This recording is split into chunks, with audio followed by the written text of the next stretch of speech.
Hello and welcome to the Weekend Paper. I'm Daniel Jones.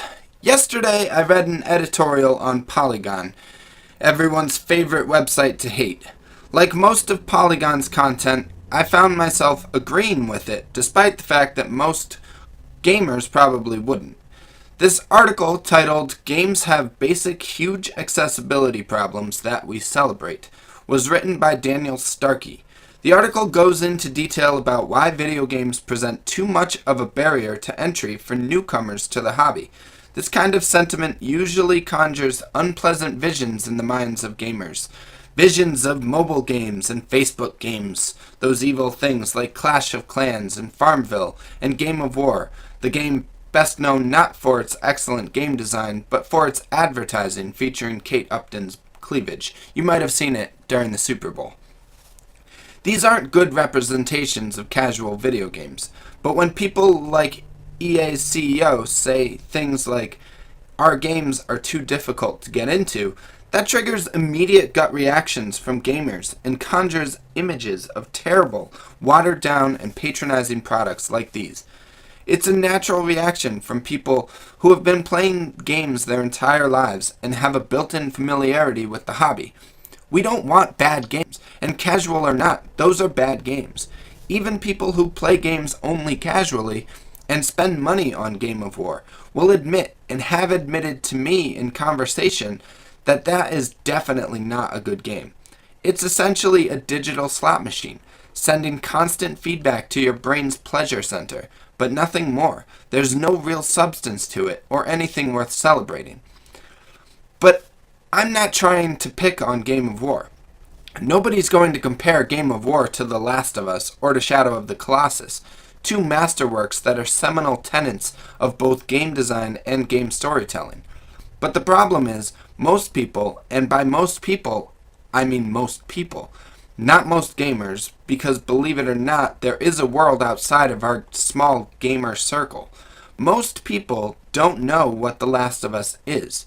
And if you placed a controller in their hands and told them to play it, they wouldn't have the slightest clue where to start. Download Game of War to their phone and tell them to tap the screen to make things happen, and they'll be able to. These people want to play games. They want to know what all the fuss is about, because billions of dollars per year is a lot of fuss. But they don't know how to use a controller because they just simply haven't had to in a long time. They may have played the NES back in the 80s, or the Wii, or even a couple rounds of Rock Band.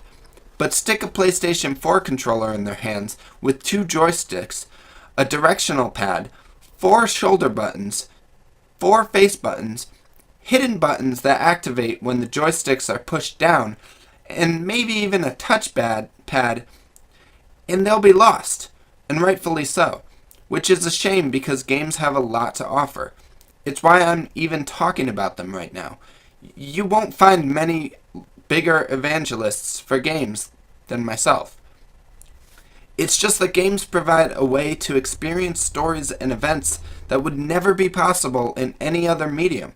They also just provide fun. And honestly, if someone gets fun from tapping the screen at Game of War, then more power to them. But maybe games need to find a way to allow more people to experience their best and brightest. As an evangelist for games, it's hard to see things like that representing games to a huge audience. But it's not the audience's fault. It's also not the fault of the makers of Game of War, or games like it. They saw a need and they filled it. Developers and publishers of more core games need to find ways to not just attract a larger audience, but to cater to them. Does that mean dumbing down your games? No. But it might mean providing more options for presenting the same experience to players with less time to learn complex control schemes and intricate gameplay systems. I love The Last of Us, but as you can see in this clip, it requires the player to control the camera simultaneously while also controlling the character. It requires to learn an in-depth crafting system and invest upwards of 20 hours into its lengthy campaign.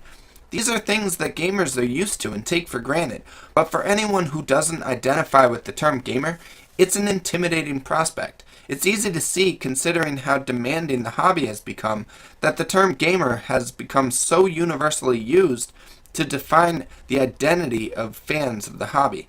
It's an exclusive club. Not because we don't want more people in the club, though some folks might feel that way. No, the real reason it's an exclusive club is because we've made it so difficult to access. Even if someone were willing to try to get over that hump of learning new controllers and complex design, they'd have to invest hundreds of dollars just for the console or PC to play them on. Then they'll need to spend another $60 on each game they want to try, even if on a lark. Even then, games don't always offer the kind of content that appeals to a wider audience. Women, for example, often feel ostracized and turned off by the masculine themes and characters of video games. That doesn't mean they don't want to play games. There's just not usually anything that appeals to them. There are alternatives, of course, games that either offer new kinds of experiences that relate to demographics beyond the usual sci-fi, fantasy, and action games so typical in the industry, or games that try to simplify the control schemes. Games like Life is Strange, Gone Home, Journey, The Sims, Animal Crossing, and Never Alone have provided nice alternative content in recent years.